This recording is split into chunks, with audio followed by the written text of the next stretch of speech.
Well, let me look through my local newspaper.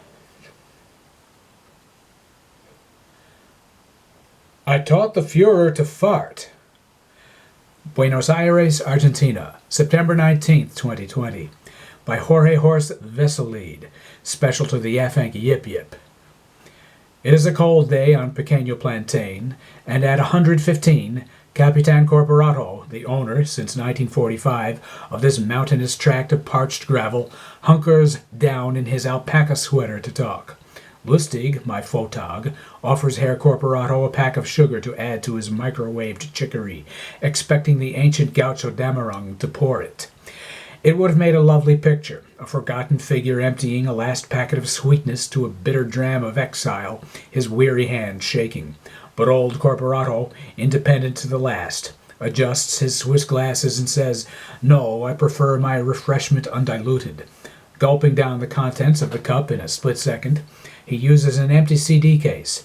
It once held the 1977 studio recording of Evita. Corporato is a connoisseur for a coaster. His disarming smile fleeting, he says, self-deprecatingly, "A guy who should have died of old age before CDs were invented takes his pleasures sparingly." Without the smile, he adds, "But you want to know what everybody else wants to know." I can't help seeing menace in his eyes. I can't hide it from myself. I've made this pilgrimage, involving planes, buses, and a trolley ride up the mountain I'm sitting on, to ask this last living witness to the physical existence of the most evil man in history, "Sir, how did you teach Adolf Hitler to fart?" Capitan Corporato ponders dramatically. "Leanie," he says, snapping out of a reverie, "get that camera rolling." "Lustig," says Lustig. "That's what I said." Captain Corporato turns his head like a puppet. Lustig adjusts the lens. As it turns out, the picture he captures shows a relaxed centenarian plus looking no older than 85, elegant in full denim and suede boots. The sitter has thrown the alpaca astride his shoulder at a jaunty angle. Though of face pale, 0 wrinkles appear on the man whose image you see accompanying this interview. Capitan Corporato looks out from the photo as if all he sees is the person who took it. "Did you know, Leanie?" I say softly. "This is the first time we've met." "Hello to you, Lustig." "Oh, okay, all right, I met her, Riefenstahl, Leni Riefenstahl, at Ufa in 1930. I only met her again 6 years later at a gala. But I had to talk to her about something at Ufa in 1930. That was our film industry. Our equivalent, a very equal equivalent, right down to future personnel of your Hollywood. I was an entertainment lawyer then. But this was before either of us had ever heard of Adolf, Herr Hitler. He always liked to be called Herr Hitler. You wouldn't just say, "Oh, it's you," or at social events even Führer. You'd bow and say, "Good evening, Herr Hitler." But when I met Leni, she was asking me how to get this girl Dietrich to sign a contract. "How did that work out?" Lustig interjects. Lustig doesn't know history, but he knows his film, therefore Dietrich. "Don't be funny," says Capitano Corporato. At this point, I think the whole trip from Yafank has been for naught. But the fugitive grins to himself, I think, and says, let me tell you how I taught Hitler to fart." I elbow Lustig and give him a look that says, "Keep the camera rolling." My look at Lustig adds, parenthetically, "Keep the iPhone in your pocket going. Keep the little tape recorder going. Don't miss this. We're going to hear from the man who taught Hitler to fart." "I want the world to know," the old man says in a droning tone, "that I did not teach Adolf Hitler to type.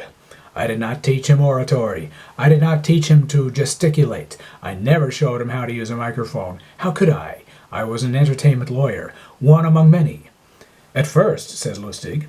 Lustig does have a little history after all.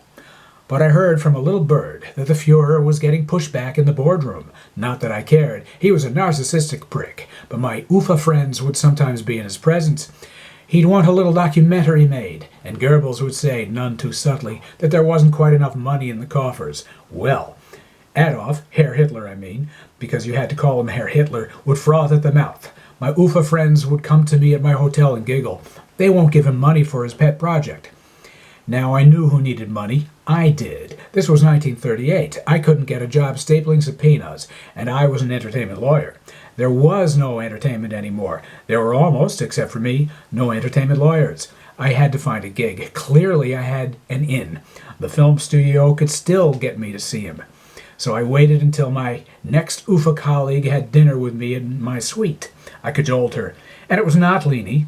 I did not know her that well. I cajoled her into telling me of the latest instance of intransigence on the part of Hitler's command. Apparently Rommel didn't want to lend UFA a military base for a week. It would just have been a training film. There was no war yet. This was just morale. And the Führer Dammerunger said no. Hitler hit the roof. But his guys wouldn't budge for him on this. I got my little sweetie tipsy after she told me the story, and I got her to agree to send me into the presence of Herr Hitler. Capitano Corporato suddenly ceases speaking. He seems to be staring at nothing. I look at Lustig. Lustig is staring at Corporato. He runs a hand in front of the old rogue's face. "Oh my God," I say. "Oh my God is right," shouts Corporato, leaping into the air.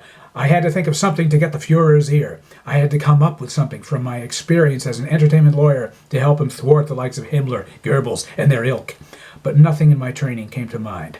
I, who had worked with prima donnas since the dawn of cinema, who'd caressed their behinds until they signed their lives away with my corporate masters, could not think of one goddamn thing to help Adolf Hitler in his boardroom plight. Build a fire, Leanie, Lustig. The story begins of how I taught mein Führer the art of the fart." Chilly winds blow across the Argentine peaks as we assemble our poo sticks, if you will, and set them akindle. Lustig, between camera clicks, prepares another dram of chicory, secretly adding granules of sugar and cocaine. Capitano Corporato drinks it gratefully, licking the edges of the cup. He says, "Here's what I told Herr Hitler." "Herr Hitler," I said, because he liked to be called Herr Hitler. "Herr Hitler, if I may call you that. Herr fucking Hitler, the way to shutting up Hess when he gets too pushy, the way to cow Ribbentrop if the power goes too much to his head, the way to stultify Bormann, or the way to make these lapdogs heel is this trick I learned at the cabaret I moonlighted at in the Weimar days." And with that, while the Führer, Herr Hitler, began to fume, it being I mentioned that desecration, the Weimar Republic, I pivoted toward the fireplace, spun around, bent, and farted prodigiously toward the flames, to the rhythm of Deutschland, Deutschland über alles. Albert Speer was there. He saw it. It's in his book. "I don't think that's in the book," I whispered to Lustig. "I'll demonstrate," shouts Capitano Corporato, a mania in his eyes. "This shut them all up, and Hitler used it to win the war." Lustig, who really doesn't know history, whispers, "Did he win?"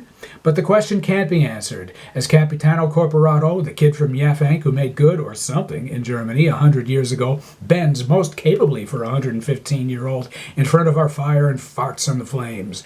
Lustig's photos of the Pequeño Plantain burning like the Reichstag fire shall be memorable. Corporato vanishes during the conflagration, but no doubt he'll rise whenever a wannabe dictator needs a little assistance getting his message across. No judgment here, or at Nuremberg.